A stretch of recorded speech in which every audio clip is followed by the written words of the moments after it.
Hey, what's up, guys? Today we have a question from one of our buddies who's used to weight training, he's used to powerlifting, he's used to exerting himself against resistance and becoming stronger through those types of exercises. But recently he's discovered that he has a heart condition, a disease that no longer allows him to do the things that he's used to doing that has given him great results. He's building muscles, he's getting stronger, but now, because of the disease and his inability to weight train any longer, he's grown weak and skinny and fat. Skinny fat, he says. And all he's allowed to do, all that the doctor says he's allowed to do, and all that he can even muster up with regard to energy to exert towards doing anything, is light cardio and light dumbbell work. And this is disastrous. This is a complete shock to his self-perception. And I think that's where I want to begin today.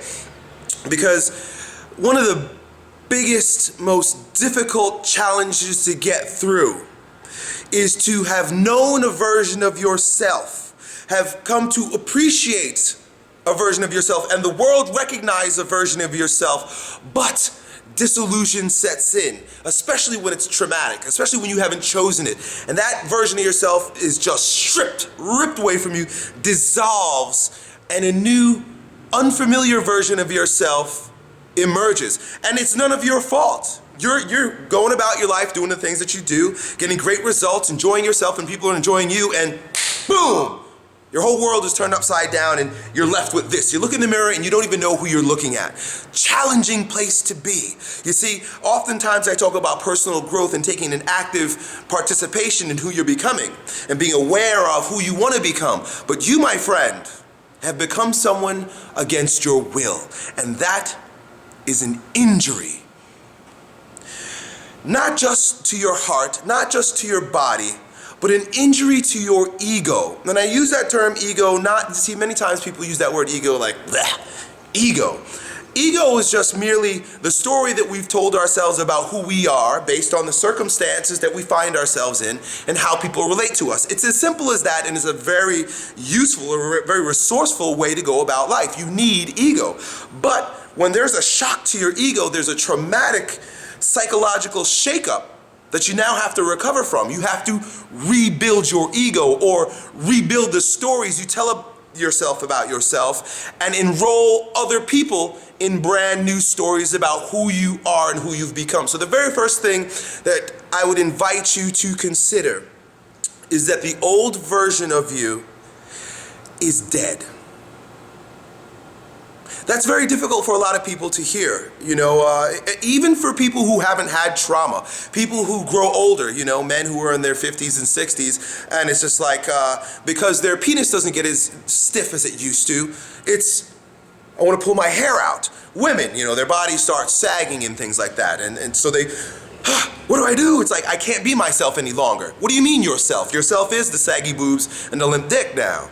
But instead, we like to take pills and get propped up with surgery and shit like that because no one wants to come to recognize and appreciate who you've become. Who you've become is exactly who you need to be right now, regardless of what you used to be. And right now, you're a skinny fat dude who can't do anything but jog and play with light dumbbells. Great! That's a wonderful thing for a number of reasons. The very first, I use that term injury before because it has come to my attention. I've been reading and listening to a lot of books based on mythology, particularly as it relates to the emerging male psychology, becoming a man. And one of the things that the author in this particular book, Iron John, I can't remember the name of the author right off the top of my head right now. Anyway, one of the things he describes in this particular book is that every man receives an injury at some point in his life, usually coming from a patriarchal figure. Now, God has been recognized and the metaphor has been used that God is the father. So the patriarchal injury that's coming in your direction is from God the Father or the universe, however you want to look at it. I use this language because it is mythological. The word God is mythological. It's psychological. It helps us understand something that we don't understand. And mythological stories help us understand things that we don't understand. Or we use metaphors to describe deeper realities, right? I'm going to digress for a moment. But for example, Jesus walks on water. Jesus walks on water is, if you understand mythology and you understand symbolism, it is that he's a man who treads on the unconscious. Water represents unconscious. For Jesus to walk on water means that this man lives in our world but treads on the unconscious, or understands the deeper realities unseen by most that guides our world. Water is a deeper reality unseen and recognized by most that guides our world. We're made of water. Water always represents the unconscious. So it's not a literal idea that he's walking on water. We know you don't walk on water. You can't walk on water. It just doesn't happen that way, right? Even the technology we have today, I mean, if you take off your shoes, I don't care, it's just impossible. You don't walk on water. But if you attach to the literal idea of the mythology, you miss the deep psychological power of it. So those of you who get upset when I say God, you're missing a tremendous and powerful connotation, the association with what I'm saying. Words are simply symbols, and every word points to a deeper reality. You say tree, but the word tree is not a tree. You look at a map even, a map is a symbol, but the map is not the territory. So I'll come full circle. You have received an injury. The most profound part of what I've discovered with regard to the injury that men receive, either from our patriarchal, literal father, or God the Father, is that it's through the injury that the stronger version of the man grows. This is fascinating because I've thought about it for myself, and as I was listening to this audio program, the author talks about different men's groups where the facilitator will talk to all of the men and ask them, where was their injury? And think closely, especially if you're an evolved man, think closely about your life and what you've achieved and who you've become and who you've served and how it is an outgrowth of your injury. Now, one of my injuries, because we've got several of them, one of my injuries is that I had been told I have attention deficit disorder. I'm not smart enough. I have no ability, I have poor abilities consciously, right? Cognitively, my cognitive skills are poor.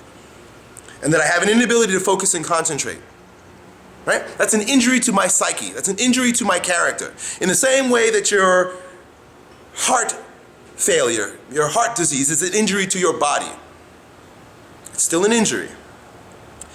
The outgrowth of that injury has become my staunch belief that there's the strongest version of every single person, regardless of what everyone else says it should look like. You see, I make these videos carrying the sword of a man that has grown out of the wound that the world has laid upon him. I am a crusader for all those who have been told or have come to believe, or the world has laid a burden on them that doesn't allow them to believe that they are powerful, that you are strong, that you are magnificent, that you are brilliant, regardless of the standards that the world has set upon you. You see how I begin talking, I become very excited, I'm very passionate when I move in this particular direction, because it's touching my wound. The closer the conversation comes to my wound, the more powerful I become. This is what you need to find how to do.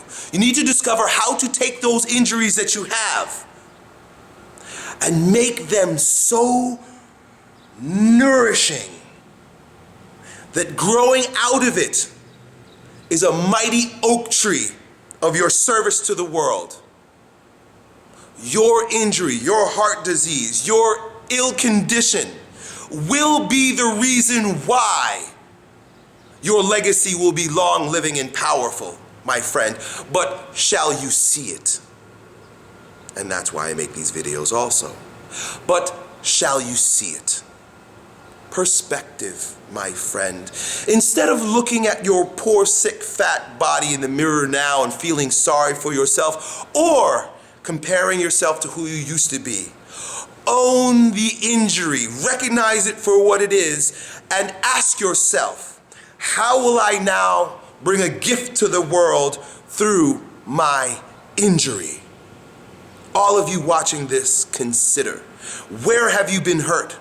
Where has the world done you wrong, or where has God done you wrong?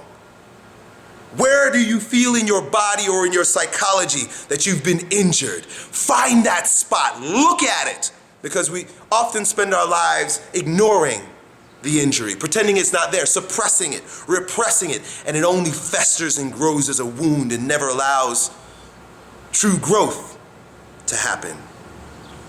Look at your injury.